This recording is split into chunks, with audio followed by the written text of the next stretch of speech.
Friends, this is professor Kartik Trivedi and you are watching me on YouTube. So आज हम जो देखने जा रहे हैं वो फ्लाईव्हील के न्यूमेरिकल देखने जा रहे हैं। तो इसमें मैंने ऑलमोस्ट जीटीओ के जो न्यूमेरिकल्स है, जो प्रोबेबिलिटी वाले हैं कि जो पूछे जा सकते हैं, मैंने उसको यहाँ पे कवर कर दिया है। ठीक है, सो लेट्स स्टार्ट।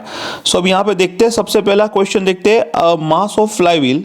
और ये पहले मैं आपको बता दूं, अगर आप न्यूमेरिकल कर रहे हो तो इसके पहले का flywheel, size of flywheel, fluctuation, मैंने जो फ्लक्चुएशन स्पीड वाला वीडियो नहीं देखा है तो पहले वो देख लीजिए, क्योंकि उसके सारे फॉर्मूला मैं यहाँ पे इस्तेमाल कर रहा हूँ। ठीक है, okay, let us start. Mass of flywheel is 500 kg, so mass is given, which is 500 kg over here. The radius of gyration is 2 meters, so k is given. Now the mean speed of an engine is 240 rpm, so n is given, which is 240 rpm over here. And the fluctuation of energy E, small e, that is 100 kilonewton per meter, 100 kilonewton meter. So kilonewton है, उसको Newton में convert करेंगे 10⁻³ Newton metre. और यहाँ पे बोला हुआ find the maximum and minimum fluctuation of, find the maximum and minimum speed of flywheel. Okay, so n1 n2 हमें फाइंड करना है। So now we know that the maximum fluctuation of energy, ये equation हम जानते हैं, हमने derive किया, is equal to I omega square C S. अब देखिए आई इज इक्वल टू क्या होता है, एम के स्क्वायर। तो मास हमको दे के रखा है 5000, के दे के रखा है तो वो तो हो गया, एन हमारे पास मीन स्पीड दे के रखी है तो ओमेगा मिल जाएगा 2π/60। फ्लक्चुएशन ऑफ स्पीड, अब फ्लक्चुएशन ऑफ स्पीड हमारे पास नहीं है तो वो ढूंढनी है। और maximum fluctuation of energy E, वो दे के रखी है, वो है 100 किलो न्यूटन मीटर, सो 100 × 10⁻³। तो यहां से आपको मिल जाएगा फ्लक्चुएशन ऑफ स्पीड, जो कि निकल के आएगा 0.0079, और यू कैन से दैट 0.79%। ठीक है, आप यहाँ पे अगर आप सोल्व करते हो अपने आप तो कोई न्यूमेरिकली अगर आपको मिस्टेक दिखे तो वो देख लेना, क्योंकि मैं टेक्स्ट बुक के हिसाब से अभी चल रहा हूं, मैंने इसको वेरीफाई नहीं किया है, बट आप वेरीफाई कर लेना। ठीक है, अब coefficient of fluctuation of speed, इसका हमें तो फॉर्मूला पता है, क्या होता है n1 - n2 अपॉन n। तो यहाँ पे तो हम ला दिया, हमने क्या लिया, फ्लक्चुएशन ऑफ स्पीड, जो इट इज 0.0079। n की वैल्यू है हमारे पास 240 आरपीएम, यहाँ पे रख दो। So can I write n1 - n2 is equal to 1.89 RPM.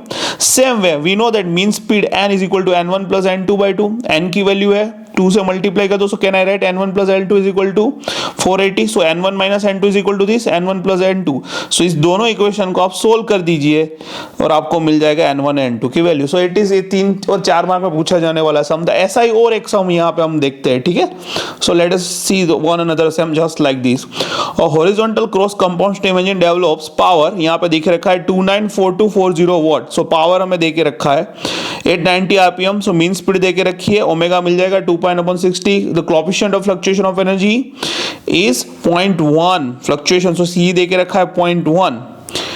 And यहाँ पे लिखा है speed is to be is 0.1 and speed is to be within a 0.5% of mean speed. यहाँ पे हमें दे के रखा है speed to be within a 0.5% of mean speed. अब सिर्फ 0.5% लिखा है तो यहाँ पे गलत है। अगर सिर्फ 0.5% लिखा है तो आपको यहाँ पे लिखना पड़ेगा, ये हो जाएगा 0.5 डिवाइडेड बाय 100। ठीक है, तो आपको 0.005 इस तरीके से लिखना पड़ेगा। ये 0.01 गलत है। क्यों गलत है? क्योंकि अगर यहाँ पे लिखा होगा is to be speed within a ±0.5% of mean speed दिया होता, तो आपको प्लस और माइनस, जब भी आपको प्लस और माइनस 4% तो 0.5 एंड 0.5 अब 0.5 डाउन, सो टोटल होगा 0.5 + 0.5 1 हो जाता, और यहाँ पे होता था 0.01। सो यहाँ पे एक प्रिंटिंग मिस्टेक है, ये 0.5% नहीं होना चाहिए। अगर ये यहाँ पे 1% है तो यहाँ पे प्लस और minus 0.5% of the mean speed होना चाहिए। जब वो सिंपल 0.5% लिखता है तो आपको उसकी वैल्यू 0.5 डिवाइडेड बाय 100 करके यहाँ पे लिखनी है। तो ये मिस्टेक है टेक्स्ट बुक के अंदर, तो आप उसको इरेज कर देना। अगर प्लस और माइनस 0.5% लिखता है तो 0.5 अप 0.5 डाउन, सो टोटल हो जाता है 1, तब आप जाके यहाँ पे 1 लिख सकते हो। तो इसके लिए यहाँ पे प्लस और माइनस होना चाहिए, जो यहाँ पे दिया गया नहीं है, सिर्फ 0.5% लिखा है, तो आपको 0.5 डिवाइडेड बाय 100 ये लिखना पड़ेगा। तो ये एक प्रिंटिंग मिस्टेक है, आप देख लेना इसको। ठीक है, अच्छी तरीके से। सो यहाँ पे ये फ्लक्चुएशन ऑफ स्पीड है, फिर यहाँ पे देके रखा है उसने, आगे पढ़ते हैं इसको। तो फ्लक्चुएशन ऑफ एनर्जी वो 0.1 देके रखा है। Find the weight of the flywheel required if the radius of gyration is 2 metre. तो हमें वेट ढूंढना है, रेडियस ऑफ गायरेशन के देके रखी है 2 मीटर। अब देखो यहाँ पे पावर देके रखा है। ठीक है, तो सबसे पहले इस टाइप के जो क्वेश्चन आए जिसमें पावर देके रखा, तो हमें सबसे पहले वर्क डन फाइंड करना होता है पर साइकिल। तो वर्क डन पर साइकिल का फॉर्मूला होता है पावर अपॉन n/60, और पावर हमें देके रखा है 294240। और एक मिस्टेक यहाँ पे आप देख सकते हो, प्रिंटिंग मिस्टेक, n की जगह पे n, तो n मीन स्पीड कितनी है, तो ये हो जाएगा, इसको अगर मुझे लिखना है तो कुछ इस तरीके से मैं लिख सकता हूँ, लाइक दिस। तो इसको मैं किस तरीके से लिखूंगा? सो ये पावर कितना है 2942440 डिवाइडेड बाय n कितना है अपना? सो n हमारा है 90 और ये 60 है, तो वो कहाँ चला जाएगा? ऊपर चला जाएगा। तो कुछ इस तरीके से हो जाएगा। तो यहाँ पे इन लोगों ने ये भी प्रिंटिंग, तो ये इक्वेशन सही है लेकिन यहाँ पे कैलकुलेशन करने में मिस्टेक करी है, तो वो आप एक बार देख लेना, ठीक है। सो ये फॉर्मूला सही है। सो नाउ ये वर्क डन पर साइकिल मिल जाएगा। तो हम जानते हैं मैक्सिमम फ्लक्चुएशन ऑफ एनर्जी, जब वर्क डन के फॉर्म में इस तरीके से लिख सकते हैं, work done multiply by fluctuation of energy. तो वर्क डन हमें मिल गया, फ्लक्चुएशन ऑफ एनर्जी कितना देके रखा है 0.1, सो उससे मल्टीप्लाई करो तो ये E मिल गया। तो हम जानते हैं E इज इक्वल टू क्या होता है? I omega square CS। जब भी आपको मास ढूंढने का बोले तो ये याद रखिए, ये इक्वेशन काम आएगा। तो E equal to I omega square CS। अब E हमारे पास यहां से मिल गया, I हम जानते हैं m के स्क्वायर होता है, पर अब वो नहीं डालेंगे। ओमेगा मिल जाएगा, क्यों? क्योंकि n देके रखा है। तो we know that omega is equal to 2π/60। Fluctuation of speed जो कि यहाँ पे 1% हो, तो यहाँ पे प्लस और माइनस 0.5% दिया, तो अभी यहाँ पे 1 लिख सकते हो। मैंने आपको समझा दिया है। अभी यहाँ पे सिर्फ 0.5 है, तो आपको लिखना पड़ेगा 0.5 डिवाइडेड बाय 100, जो वैल्यू आती है वो डालनी पड़ेगी इधर, ठीक है। सो यहाँ पे वो आंसर आ जाएगा। सो यहाँ पे I की वैल्यू मिल जाएगी। तो अब मास कैसे ढूंढोगे? तो we know that I is equal to m के स्क्वायर। I की वैल्यू यहाँ से मिल गई, मास हमें ढूंढना है, K की वैल्यू हमें दे के रखी है, वो है 2 मीटर। सोल्व कीजिए और आपका जो आएगा वो आपका आंसर हो जाएगा, ठीक है। तो ये बहुत ही दो इजी हमने क्वेश्चन देखे। अब जो एग्जाम में पूछे जाते हैं ऐसे क्वेश्चन हम देखते हैं, ठीक है। So let us go on to that. Okay, अब यहां से हम स्टार्ट करेंगे जो एग्जाम में पूछे जाते हैं। मोस्ट इंपॉर्टेंट क्वेश्चन है ये देखिए, turning moment diagram of multi cylinder has to be drawn on a scale 1 mm to 500 newton metre. सो ये हमें स्केल देके रखा है 1 mm equal to 500 newton metre and 1 mm to 6 degree of crank distance. 1 mm equal to 6 degree, जब भी degree दे radian में कन्वर्ट करना है, π/180 से मल्टीप्लाई कीजिए, ठीक है। क्यों? क्योंकि y एक्सिस पे टॉर्क रहेगा, x एक्सिस पे एंगल रहेगा। तो इन लोगों ने दो चीज दिया है, टॉर्क के लिए भी स्केल मेजरमेंट दिया है और एंगल के लिए भी स्केल मेजरमेंट दिया। तो इस तरीके से दोनों को कन्वर्ट कर देना है। तो 1 mm, तो ये तो 500 न्यूटन मीटर ही रहेगा, लेकिन जब एंगल दे तो आपको 5/180 से मल्टीप्लाई करना नहीं भूलना है। एक क्वेश्चन, ये पूरा न्यूमेरिकल पढ़ लीजिए, आपको सब आ जाएगा, ठीक है। शांति रखिए। अब यहां पे दिया हुआ है the intercepted areas between output torque curve and the mean resistance line are in order from one and in square MMR -30 +410 -280 +320 -330 +250 -360 +280 and -260। तो इस तरीके से आपको इसको ड्रॉ करना है। अप्रोक्सीमेट टॉर्क थीटा, यहाँ पे मिन टॉर्क ले लीजिए। सो ये -30 इस तरीके से वो सीक्वेंस बोल रहा है, पहले -30 माइनस यानी नीचे आ जाएगा, प्लस होगा वो आपको ऊपर करना है, माइनस है वो नीचे, प्लस ऊपर। तो इस तरीके से आपको ड्रॉ कर देना है। जो यहाँ पे डेटा सीक्वेंस पे दिया उस हिसाब से आपको अप्रोक्सीमेट करके चलना पड़ेगा।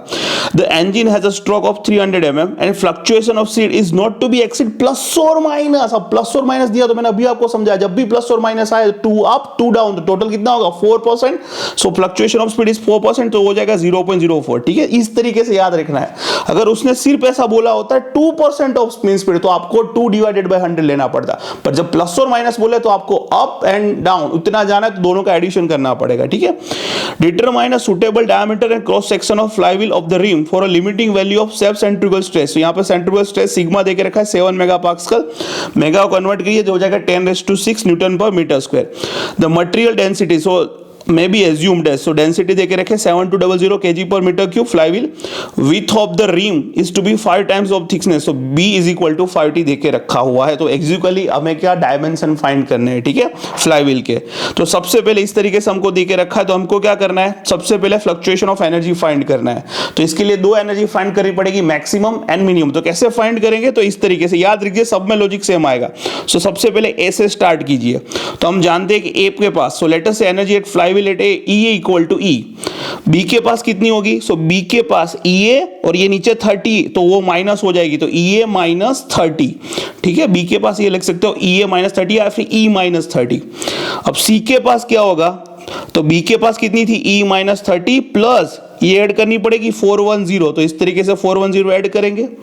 उसी तरीके से आप यहां पे देखिए, अब ये आ गया हमारा कितना हुआ E +380 सी के पास, तो डी के पास कितना होगा, तो डी के पास E +380 था, उसमें से ये -280 सब्सट्रैक्ट करना पड़ेगा। तो आप देखो यहाँ पे 280 सब्सट्रैक्ट किया होगा इसने, ठीक है, तो ये क्या था E प्लस 380 माइनस 2 तो E प्लस 100। उसी तरीके से आप E पे जाओगे तो D के जो था एनर्जी उसमें से आपको प्लस 320 करना है। उसी तरीके से F पे होगा तो E के पास जो एनर्जी था उसमें से माइनस 330 करना है। इसी तरीके से G पे होगा तो F के पास जो एनर्जी थी उसमें से प्लस 250 करना है। उसी तरीके से बस H के पास आपको जो एनर्जी है वो G के पास जो एनर्जी थी उसमें से माइनस 360 सब्सट्रैक्ट करना है। आप देख लीजिए G के पास जो एनर्जी होगी उसमें से उसने सब्सट्रैक्ट करा होगा, तो ये थी E प्लस 340 माइनस 360। समझ में आ गया? मैं इसको आपको समझाता नहीं हूं, आप इस तरीके से समझ जाओ, आपको समझ में आ जाएगा। ठीक है, उसी तरीके से H के पास हमने समझ लिया I के पास कितनी एनर्जी होगी, तो H के पास जो है प्लस उसमें 280 ऐड कर दो। J के पास कितनी होगी, तो I के पास है उसमें से माइनस 260 कर दो। अब आप सही होगा गलत कैसे पता चलेगा, तो A के पास जितनी एनर्जी थी उतनी ही J के पास आ जानी चाहिए। तो A के पास कितनी एनर्जी थी E, तो J के पास भी कितनी आनी जानी चाहिए E। ठीक है, दिस इज द लॉजिक। अब इसमें से आप देखो कौन सा मैक्सिमम एनर्जी वाला टर्म है, तो हम देख सकते हैं कि इसमें सबसे ज्यादा मैक्सिमम एनर्जी वाला टर्म है वो E प्लस 420 है। तो यहाँ पे आप देखो, यहाँ पे मैक्सिमम एनर्जी वाला आप यहाँ पे देख लो E plus 420, this is the maximum energy वाला टर्म है। और मिनिमम एनर्जी वाला टर्म कौन सा है, तो E minus 30। So we know that maximum fluctuation of energy वो क्या होता है, E max minus E minimum. तो ये कितना आ जाएगा 450 mm स्क्वायर। ये हमेशा याद रखिए mm स्क्वायर में आएगा, सब एरिया के टर्म में। अब mm स्क्वायर में आया, जब भी mm स्क्वायर में आया उसको अब स्केल में कन्वर्ट कर देना है। सो ये क्या होगा mm into mm, so we know that 1 mm equal to 500 newton metre, so 1 mm equal to 500 newton metre, और दूसरा mm की जगह पे क्या मल्टीप्लाई करना है 0.10, so ये आपको मिल जाएगा 22500 न्यूटन मीटर। ये याद रखना मत भूलिए, ये स्टैंडर्ड एग्जांपल है, इसको देख लिया बाकी सब आ जाएंगे। ठीक है, अब फ्लक्चुएशन ऑफ एनर्जी मिल गया, तो ये इक्वेशन हमें यूज करना है जब भी fluctuation of energy. I omega square C S, E की वैल्यू यहां से मिल गई है 22550, आई को ढूंढना है ओमेगा 2 पाई n अपॉन 60 हो जाएगा। एन की वैल्यू देके रखी है इन लोगों ने, देख लो 800 आरपीएम। सो जब भी इन लोगों ने एन देके रखा हो तो याद ही रखने का 2 पाई n अपॉन 60, तो ये हो जाएगा। फ्लक्चुएशन ऑफ स्पीड भी है 0.04, सो यहां से आई मिल जाएगा। ठीक है, अब जब भी स्ट्रेस दिखा है, स्ट्रेस दिया तो उससे क्या मिलता है, तो स्ट्रेस से हमें मिलता है वेलोसिटी, क्योंकि stress is equal to density into velocity square. So stress उसने 7 इंटू 10⁶ देके रखा है, डेंसिटी देके रखी 700, सो यहाँ v स्क्वायर हो जाएगा, तो v की वैल्यू मिल जाएगी। But we know that v equal to what, pi D N upon 60। So v की वैल्यू यहाँ पे हमारे पास है, n की वैल्यू तो है ही हमारे पास 800 आरपीएम, तो यहां से क्या मिल जाएगा डायमीटर। सो याद रखिए स्ट्रेस और वेलोसिटी का इस्तेमाल करके हमको डायमीटर मिलेगा। ठीक है, तो दैट इज द डायमीटर। सो यहां पे मिल गया हमें।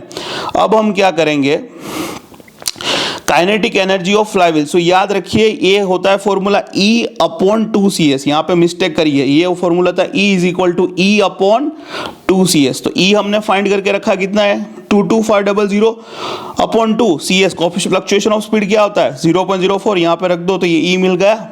ठीक है, अब हम जानते हैं दूसरा इक्वेशन क्या है, E is equal to 1/2 mv square. तो E तो सेम ही यहाँ पे यूज करेंगे। ये क्यों यूज करेंगे, क्योंकि यहाँ से मास मिल जाएगा, वेलोसिटी तो है ही हमारे पास, तो यहाँ से आपको मिल जाएगा मास। और मास इज इक्वल टू क्या होता है डेंसिटी इंटू वॉल्यूम। तो ये फॉर्मूला याद रखिए, डेंसिटी रो वॉल्यूम आप लिखोगे इस तरीके से, perimeter area into perimeter, so pi D into B into T. So आप ध्यान से देखिए 7200 हो जाएगा, मास हमारे पास है, पाई हमारे पास है, डायमीटर भी हमारे पास है, b इज इक्वल टू यहाँ पे देके रखा है 5t लिखना है, तो 5t इंटू टी। सो यहाँ पे थिकनेस भी मिल जाएगी। सो एक बार थिकनेस मिल गई तो b भी मिल जाएगा, b इक्वल टू 5t। समझ में आ गया? तो यही सारा स्टैंडर्ड रहेगा। मैं आपको अब और दूसरे एग्जांपल सिमिलरली आपको क्विकली रिवाइज करवाता हूं। ठीक है, सब सेम है। अब यहां पे देख लीजिए सेम चीज देखिए, ये न्यूमेरिकल देखिए आप, सेम चीज। अब मैं इसको पढ़ने भी नहीं वाला हूं, आपको पता चल जाएगा। इस तरीके से पहले mm दिया होगा, 1 डिग्री में दिया होगा, उसको रेडियन में कन्वर्ट करना है। फिर आप ये देखो फ्लक्चुएशन ऑफ स्पीड क्या लिखा हुआ है यहाँ पे, प्लस और माइनस 1.8%। तो अब मुझे पता है 1.8 डाउन, सो टोटल क्या होगा 3.6, तो यहाँ पे लिखना है 0.036। स्ट्रेस दिया हुआ है, डेंसिटी दी हुई है, विथ देके रखा है 4.5t है, सेम ही लॉजिक है। आप देख लो यहाँ पे, देखते जाओ, कोई चीज नहीं है, सेम। मैक्सिमम एनर्जी देखो, मिनिमम देखो, दोनों का डिफरेंस निकालो तो यहाँ मिल जाएगा। जो मिले वो mm स्क्वायर में मिलेगा, तो उसको स्केल में कन्वर्ट करना है। तो 1 mm इक्वल टू कितना था यहाँ पे 650, और रेडियन में कितना 0.0 से इससे मल्टीप्लाई कर दो तो ये मिल जाएगा E। अब हम जानते हैं E इज इक्वल टू क्या होता है आई ओमेगा स्क्वायर CS। तो यहाँ से आपको क्या मिलेगा, आई मिल जाएगा यहाँ से। ठीक है, अब हम यहाँ पे ये जानते हैं कि सिग्मा इज इक्वल टू क्या होता है रो वी स्क्वायर। तो हमको पता है स्ट्रेस का यूज करेंगे, वेलोसिटी मिलेगी। तो स्ट्रेस यहाँ पे देके रखा है डेंसिटी भी देके रखी हुई है, तो यहाँ पे वेलोसिटी, तो यहाँ से हो जाएगा पाई डी एन अपॉन 6 डायमीटर मिलेगा। अब ये हम जानते हैं, अभी यूज किया, E इक्वल टू क्या होता है, E अपॉन 2CS, तो E मिल गया है। सो यहाँ से क्या मिल जाएगा, E मिल जाएगा, कैपिटल E, बट हम जानते हैं कैपिटल इज इक्वल टू क्या होता है 1/2 mv²। सो यहाँ से क्या मिल जाएगा, मास। अब मास इज इक्वल टू क्या होता है, डेंसिटी इंटू वॉल्यूम। सेम वही equation, rho pi D B into T, same चीज है, कोई भी क्वेश्चन ले लो सेम ही चीज रहेगी। अब यहाँ पे देखो फिर से ये देखो सेम चीज है। अब ये यहाँ पे एक चीज नोटिस करने वाली, यहाँ पे लिखा हुआ है mean speed is with 1.5% fluctuation. अब देखो यहाँ पे प्लस और माइनस 1.5% नहीं दिया है, सिर्फ लिखा है 1.5%। तो जब सिर्फ 1.5% या सिर्फ परसेंटेज लिखा हो, प्लस और माइनस ना हो, तो आपको वही ले लेना है। सो 1.5% यानी 0.015, 1.5 डिवाइडेड बाय 100। अगर प्लस और माइनस 1.5% होता तो आप क्या करते, 1.5 अप 1.5 तो टोटल 3% हो जाता, तो यहाँ पे आप 0.03 लगते। सेम न्यूमेरिकल आप यहाँ पे देखते जाइए, ठीक है। सेम चीज यहाँ पे देखो, फिर ये ड्रॉ करा, मैक्सिमम एनर्जी ढूंढो, मिनिमम ढूंढो, जो आई उसको स्केल में कन्वर्ट करो, इज इक्वल टू I⍵²CS निकालो, डेंसिटी स्ट्रेस वाला इक्वेशन निकालो, rho v square. So velocity मिलेगी, velocity equal to pi D N upon 60, diameter मिलेगा E इक्वल टू 2CS, यहाँ से मास मिलेगा। ये इस तरीके से हम ढूंढ सकते। अब देखो ये क्वेश्चन था, इसमें B इज इक्वल टू कोई एक चीज हमको देनी चाहिए, यानी width equal to 4 times thickness ऐसा देना चाहिए। तो इस न्यूमेरिकल में वो डेटा मिसिंग था, तो इसलिए यहाँ पे एज्यूम किया B इक्वल टू 40। तो कुछ न्यूमेरिकल ऐसे आएंगे जिसमें डेटा मिसिंग होता है, आपको ले लेना है। तो सेम चीज यहाँ पे थिकनेस मिल जाएगी, थिकनेस मिलेगी, B मिलेगी। सेम चीज यहाँ पे देखो, फिर से वही न्यूमेरिकल आप देखो इस तरीके से, सेम चीज यहाँ पे देखते जाओ, सेम कर्व, मैक्सिमम ढूंढो, मिनिमम ढूंढो। पर ये इजी था, क्यों इजी है, देखो आप यहाँ पे आई मिल गया। अब देखो वेलोसिटी है, ये डायमीटर भी हम जानते हैं कैसे ढूंढना है, मास मिल गया। सेम चीज यहाँ पे देखो, थिकनेस, विड्थ, फिर से वही सेम चीज आ रही है। ये देखो आप यहाँ से सेम चीज यहाँ पे देखो, फिर से वही चीज यहाँ पे देखो, फिर से मैक्सिमम फ्लक्चुएशन एनर्जी अब ढूंढो, मिनिमम ढूंढो, ठीक है। अब यहाँ पे देखो E मिल गया, E इक्वल टू I⍵²CS। अब यहाँ पे एक पूछा होता वेट ढूंढो, तो मास मिल जाएगा, तो वेट मिल जाएगा, M × G कर दो। तो ये सारे न्यूमेरिकल एक ही स्ट्रेटेजी के ऊपर है। तो अगर आपने एक न्यूमेरिकल को अच्छी तरीके से कर लिया तो बाकी सारे आ जाएंगे। तो एक बार इसको देख लेना अच्छे तरीके से, ठीक है। तो फ्लाईव्हील के मैंने जितने भी न्यूमेरिकल है वो सारे करवा दिए। इसके अलावा भी एक टी मीन और 2 टॉर्क इक्वेशन वाले आते हैं, पर इसको अभी करने की जरूरत नहीं है, इतने काफी है, ठीक है। तो ये टी थीटा वाले जितने भी है वो देख लेना, ठीक है। जो जितने भी थे टेकमैक्स के अंदर, बुक के अंदर मैंने सारे के सारे वो कवर करवा दिए हैं यहाँ पे। सो आप एक बार इसको देख लीजिए, ठीक है। So this is more than sufficient. और इसके बाद अब पंचिंग प्रेस की थियरी रही है, वो मैं कवर करवा देता हूँ, ठीक है। और उसके बाद इसको हम खत्म करेंगे।